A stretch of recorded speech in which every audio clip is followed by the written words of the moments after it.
Salut les magiciens, ici Totoru et bienvenue dans cette deck tech de Tymna et Thrasios. Aujourd'hui on va voir les généraux, donc qui sont Tymna et Thrasios. Le cœur du deck, à savoir les arpenteurs, les créatures, les rituels, les éphémères, les artefacts, les enchantements et les terrains que je joue. On va voir la stratégie, à savoir combo du deck et comment elle s'articule.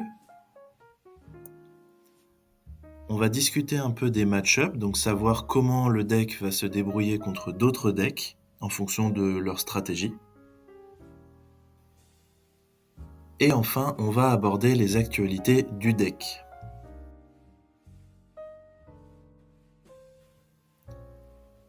Alors, Thrasios, c'est une créature légendaire qui est un ondin et un sorcier. C'est une 1-3 pour un vert et un bleu, qui a une capacité activée où on peut payer 4, appliquer un regard 1, ensuite on révèle la carte du dessus de notre bibliothèque. Si c'est un terrain, on le met en jeu directement engagé, sinon on pioche une carte. Et il a le partenariat, ce qui lui permet d'être joué avec Tymna.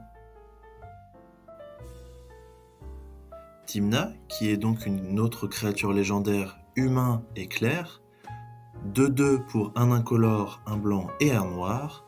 Elle a le lien de vie et une capacité déclenchée à notre deuxième main phase, donc celle après le combat. On peut payer X points de vie, X étant le nombre d'adversaires qui vont avoir subi des blessures ce tour-ci. Si on fait ainsi, on pioche X. Elle a également le partenariat. Réunis, ils forment le duo explosif TNT. Voyons à présent la liste au niveau macro. Je joue 3 Planeswalkers, 35 créatures, 7 rituels, 7 éphémères, 3 artefacts, 5 enchantements et 38 terrains. Au niveau de ma courbe de mana, j'ai 25 sorts et permanents à 1, 19 à 2, 14 à 3 et 4 à 4.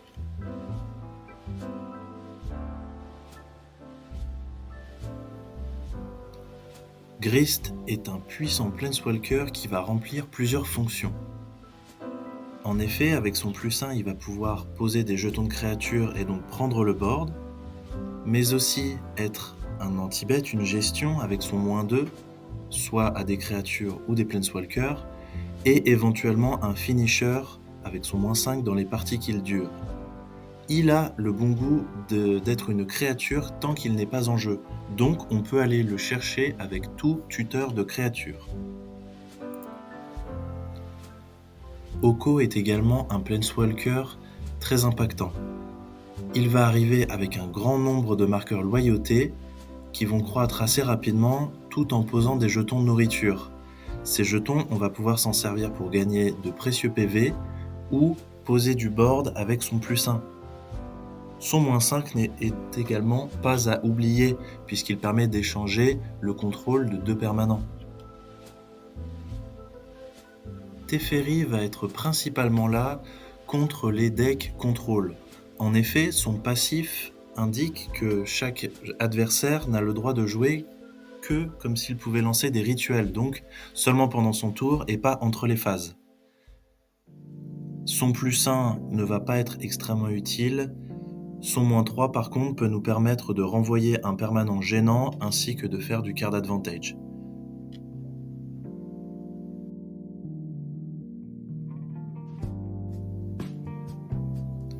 Je joue 14 créatures à 1, parmi lesquelles 11 sont des dorks, à savoir des créatures qui ajoutent du mana.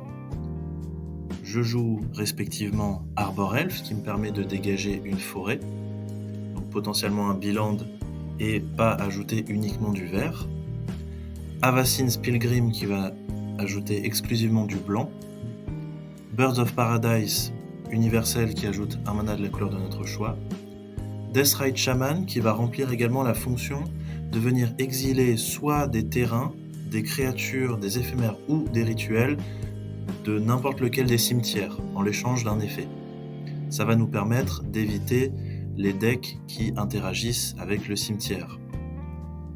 Delighted Halfling va proposer un mana de la couleur de notre choix seulement pour un sort légendaire, en l'échange de quoi celui-ci ne pourra être contrecarré.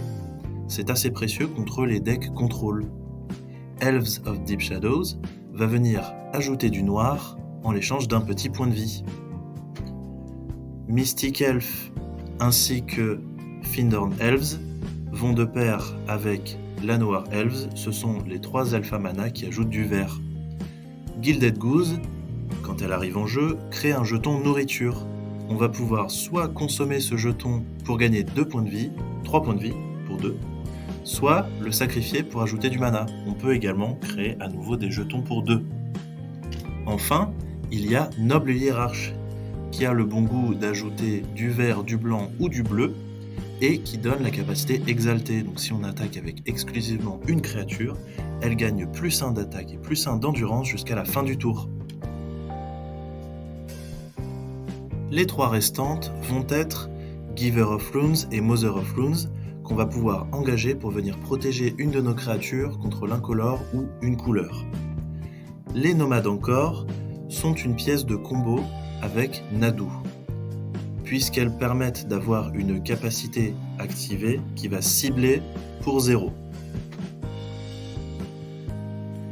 Je joue 11 créatures à 2, parmi lesquelles Baleful Strix, qui avec ses mots-clés va avoir plutôt une fonction tempo, puisqu'il va nous permettre de dissuader l'adversaire de nous attaquer.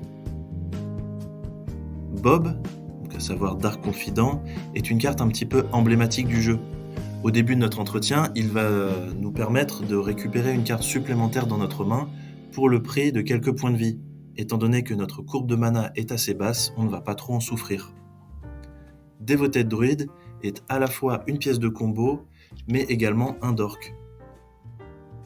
Fauna Shaman, un petit peu comme survie du plus apte, va nous permettre d'aller tutoriser des créatures dans notre deck pour le prix d'une autre dans notre main. Fiend d'Artisan va lui ressembler beaucoup, sauf que ça va être des créatures qui vont être en jeu. Et il va mettre les créatures directement en jeu et pas dans notre main. En plus, il a le bon goût de grossir au fur et à mesure que la partie dure et que on a des créatures dans notre cimetière. En parlant du cimetière, on va préférer contrôler ce qu'il s'y passe, notamment avec des cartes comme Keen-Eyed Curator. Celui-là, il est venu remplacer Scavenging Ooze, notamment parce que sa capacité coûte un incolore et pas un vert. Il va aussi pouvoir devenir une vraie menace en gagnant +4/+4 et le piétinement à partir du moment où on aura exilé 4 types de cartes avec sa capacité.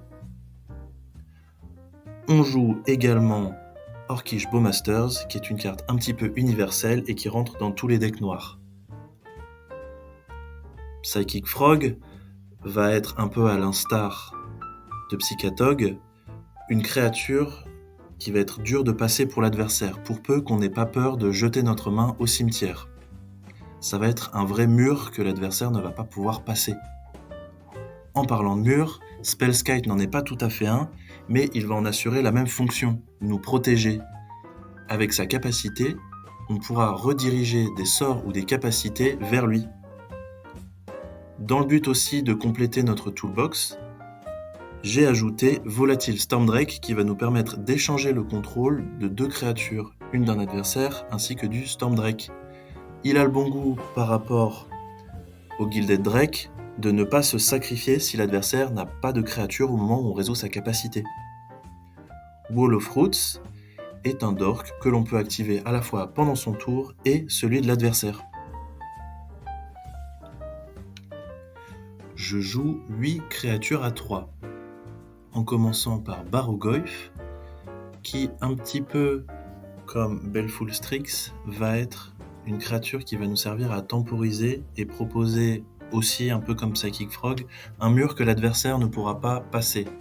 Avec sa capacité Death Touch et Lifelink, ça va être une menace qui va être vraiment overstatée par rapport au nombre de types dans les différents cimetières. Endurance, ça reste quand même une carte qui est assez précieuse, notamment par sa capacité flash ainsi que portée. Elle va nous permettre, soit pour 3, soit pour le prix d'une carte verte dans notre main, de venir remélanger un cimetière en dessous de la bibliothèque d'un joueur.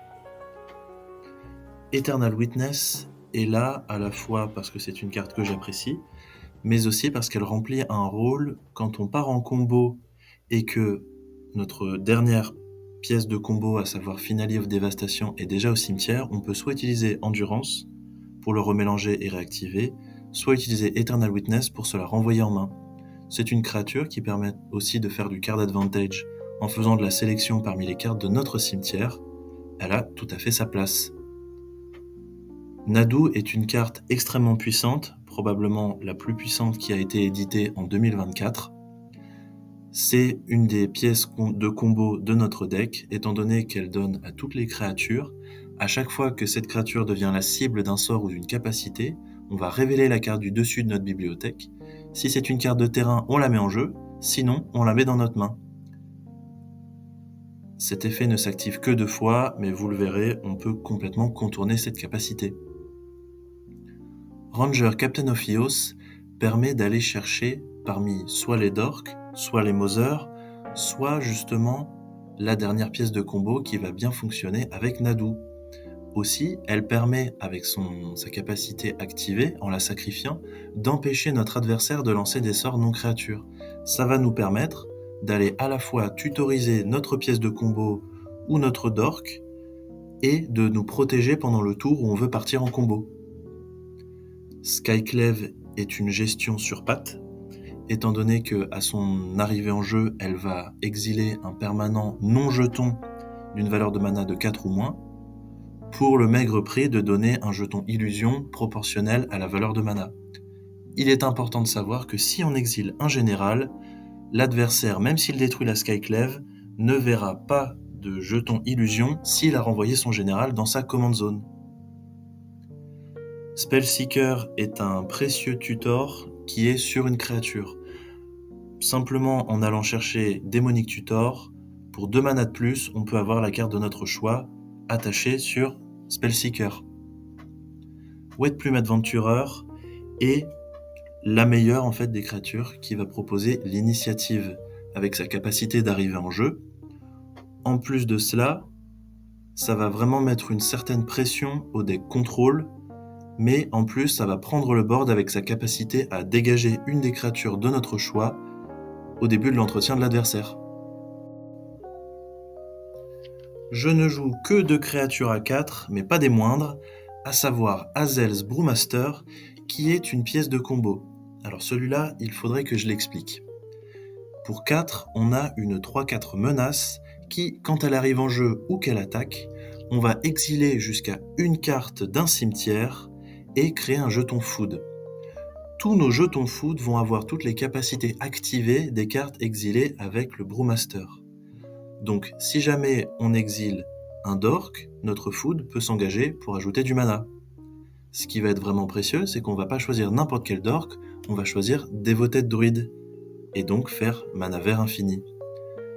Il peut être intéressant de garder à l'esprit que si on exile une Mother, on va pouvoir protéger nos créatures dès le tour où la food est arrivée, puisqu'elle ne va pas avoir le mal d'invocation. Je joue également Palace Jailer, qui me permet de pousser au niveau de ma toolbox jusqu'à la valeur de mana 4, et en plus de résoudre un effet qui va être là pour toute la partie, à savoir le monarque. Ça permet d'une pierre de faire plusieurs coups, de faire du card advantage, et en plus d'avoir une office de gestion.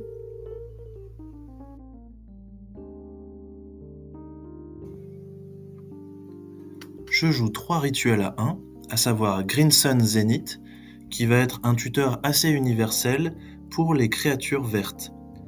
À 0, je peux aller chercher Dryad Arbor, à 1, n'importe quel Dork, et à partir de 2, ma toolbox s'agrandit. Reanimate va me permettre de, un petit peu comme son collègue Unearth, de rejouer des créatures depuis soit un des cimetières pour Reanimate, soit de mon cimetière et d'une valeur de mana de 3 ou moins.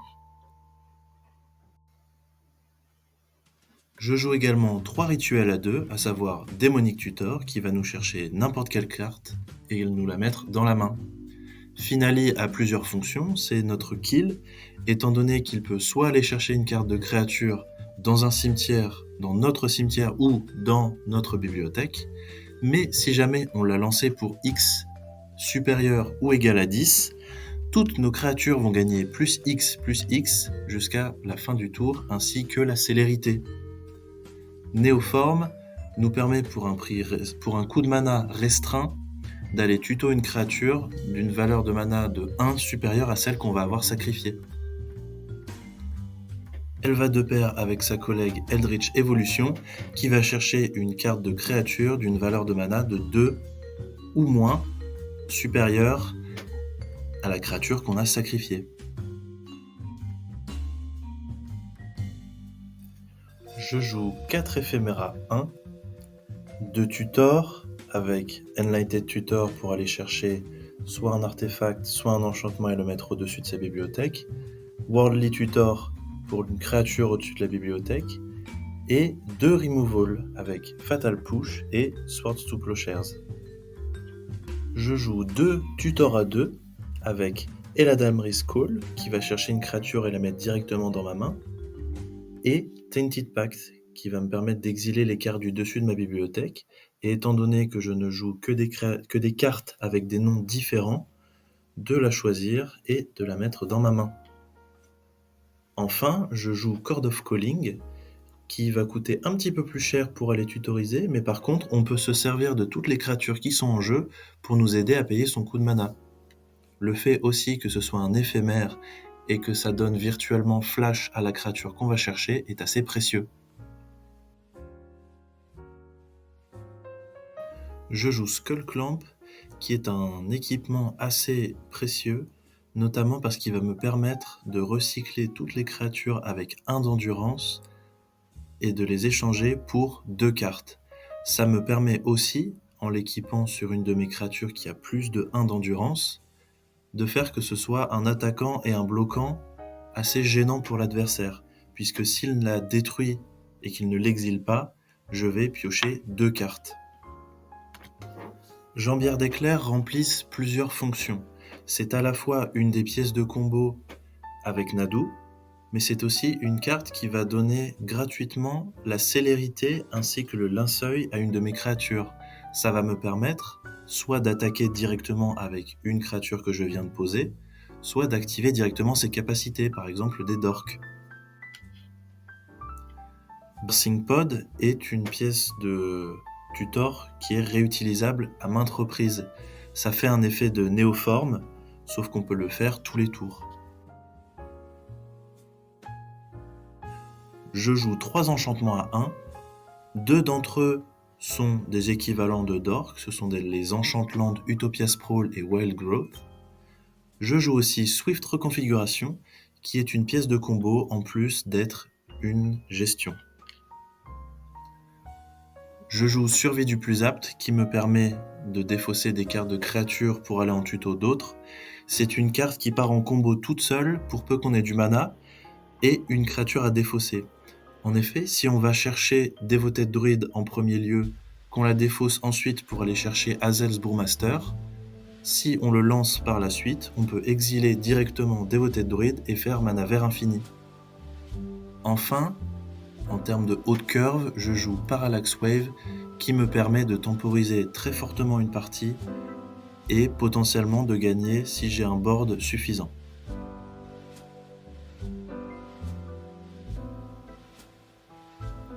Concernant les terrains, je joue les 11 fetch.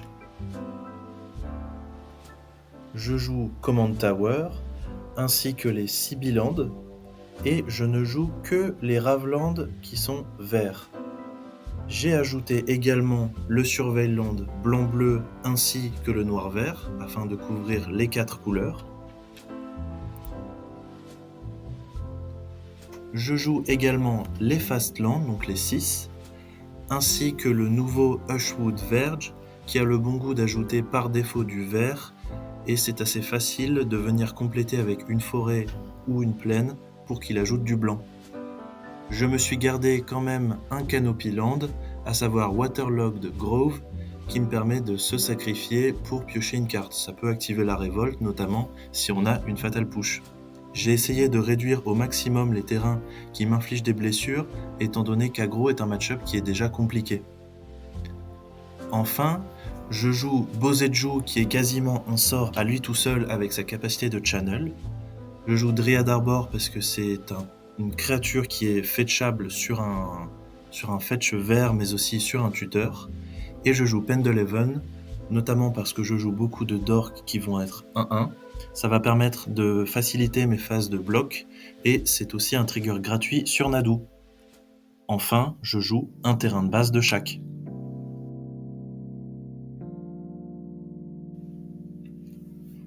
Abordons maintenant la stratégie de Tymna Thrasios.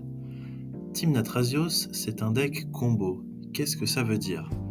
Ça veut dire que le deck va essayer d'assembler plusieurs cartes dans le but de créer une synergie, ou un peu plus une combo, qui va avoir pour objet de clôturer la partie. En l'occurrence, la combo principale, ça va être Devoted Druid et une façon de la rendre non-créature.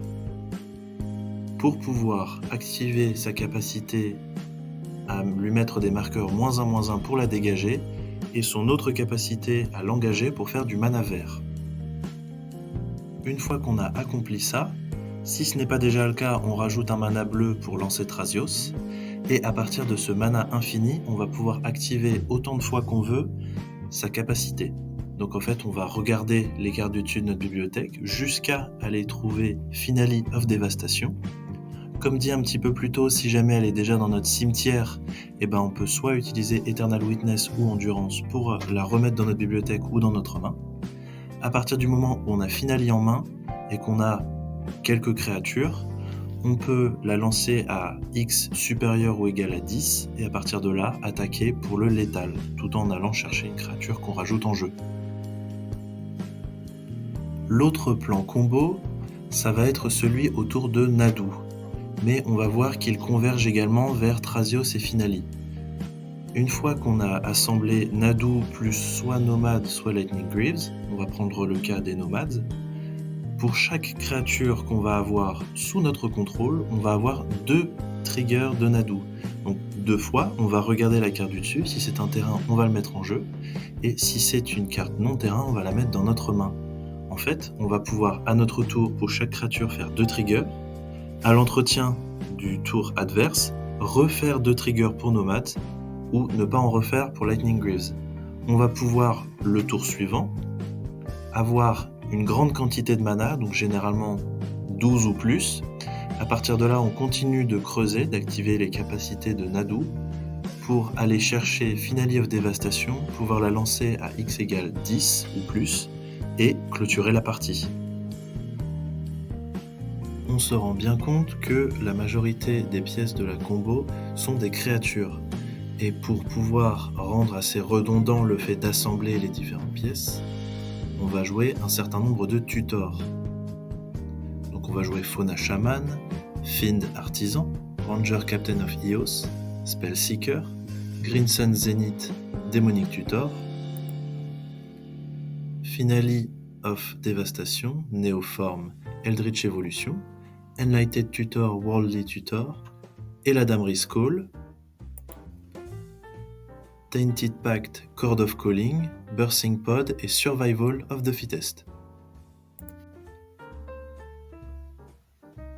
Ensuite, en plus de nos tutors, on va rajouter un certain nombre de cartes qui ne sont pas spécialement dans le plan de jeu combo, mais qui vont être intrinsèquement soit des plans de jeu à part entière, soit de bonnes cartes. On va appeler ça des cartes mid-range.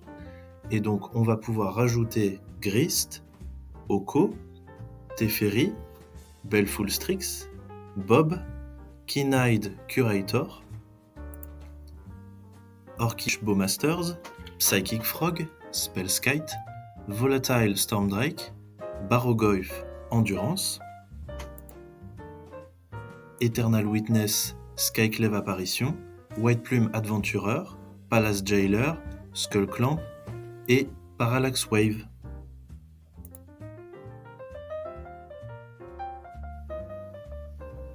Maintenant qu'on a vu le contenu du deck et qu'on a compris quelles étaient les différentes stratégies, on va pouvoir regarder un petit peu comment est-ce que le deck va se comporter face aux autres decks qui sont assez présents dans le metagame. Donc les voici, on va rentrer un petit peu dans le détail en voyant les match-ups qui vont être plutôt positifs, plutôt équilibrés ou plutôt négatifs.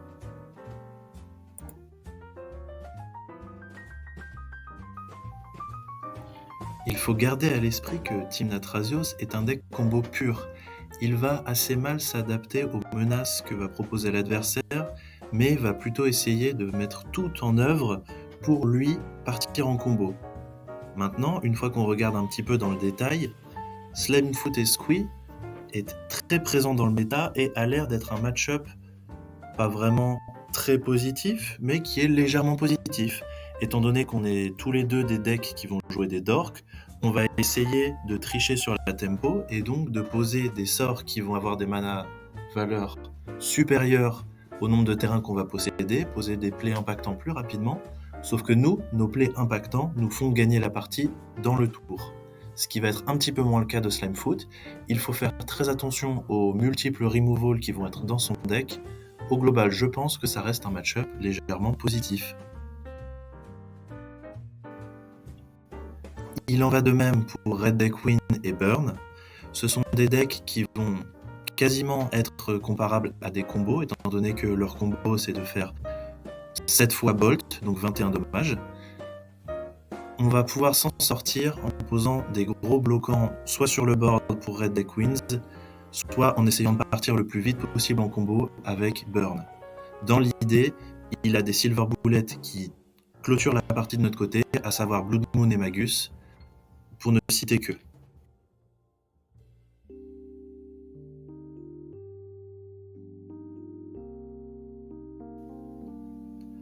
Yoshimaru va être un match-up assez similaire aux deux précédents, à la différence qu'il va avoir plus d'interactions qui vont exiler, et ça va nous déranger un petit peu plus. Ces blessures vont passer principalement par le board, donc par les phases d'attaque. On a notre coup à jouer, étant donné qu'on joue quand même un certain nombre de créatures qui vont venir l'embêter dans sa stratégie. Si on arrive à toucher une de nos quelques gestions pour gérer Yoshimaru dans un bon timing, ça peut tout à fait faire la différence. Tivit et Atraxa, en tant que contrôle lourd, vont être des decks qui vont être assez difficiles à passer, mais on va quand même pouvoir avoir des outs, notamment si on arrive à résoudre un Teferi. Un Teferi résolu, c'est synonyme de victoire, étant donné que l'adversaire ne pourra plus nous contrer. Aussi, il faut prendre en compte le match miroir, qui va se jouer beaucoup sur le toss. Il va être important de réussir à disrupter la combo adverse pendant que nous on assemble la nôtre. C'est une vraie partie d'échecs et ce sont des matchs qui sont très intéressants à jouer.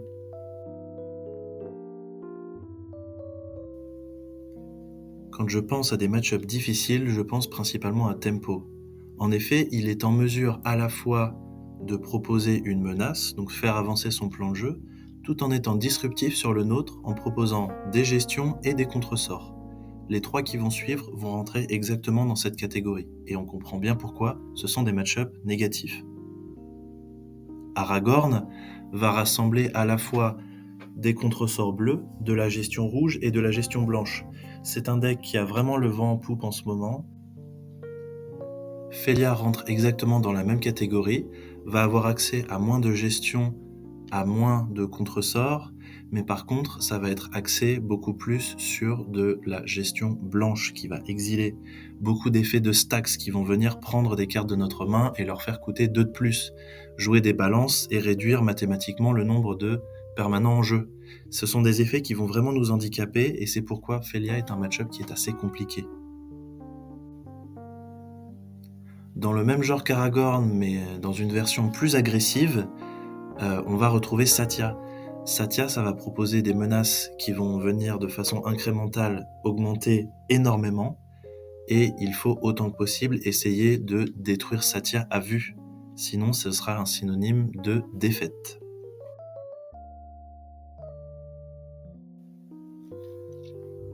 Abordons maintenant l'historique et l'actualité du deck. Alors, il faut savoir que Tymna Thrasios, c'est un deck qui a performé pendant de nombreuses années à partir du moment où c'est sorti. Ça a été banni, donc à la fois Tymna et Thrasios, lors du nerf des commandeurs. Thrasios a été banni pendant quasiment 4 ans, alors que Tymna a été débanni assez rapidement. Mais il faut quand même comprendre qu'à l'époque, on pouvait lancer tous les tours notre général et alterner entre les deux si jamais ils étaient gérés, puisqu'on pouvait lancer nos 2 généraux. Donc j'apprécie vraiment le move qu'a fait le comité en juillet de tenter le déban de Thrasios pour vérifier si combo créature avait toujours sa place dans le format. Et je pense que c'est un pari gagnant parce que Tymna Thrasios, c'est un deck qui commence tout doucement à se frayer sa place. C'est un petit peu compliqué, notamment parce que le deck est pas très jouable sur MTGO, étant donné qu'il demande énormément d'actions et que les timers sont partagés. Ce qui biaise un petit peu les résultats de Tymna Thrasios sur MTG Top 8 notamment. Je pense que dans les semaines, les mois à venir, il va être un petit peu plus représenté. C'est donc pour ça que je pense que Tymna Thrasios est un très bon contender dans le format et qu'il a tout à fait sa place. Et voilà tout ce que je pouvais vous dire sur Tymna et Thrasios. J'espère que cette vidéo vous a plu et que je pourrai compter sur vous pour les prochaines qui vont sortir dans les semaines à venir. C'était Totoru, merci.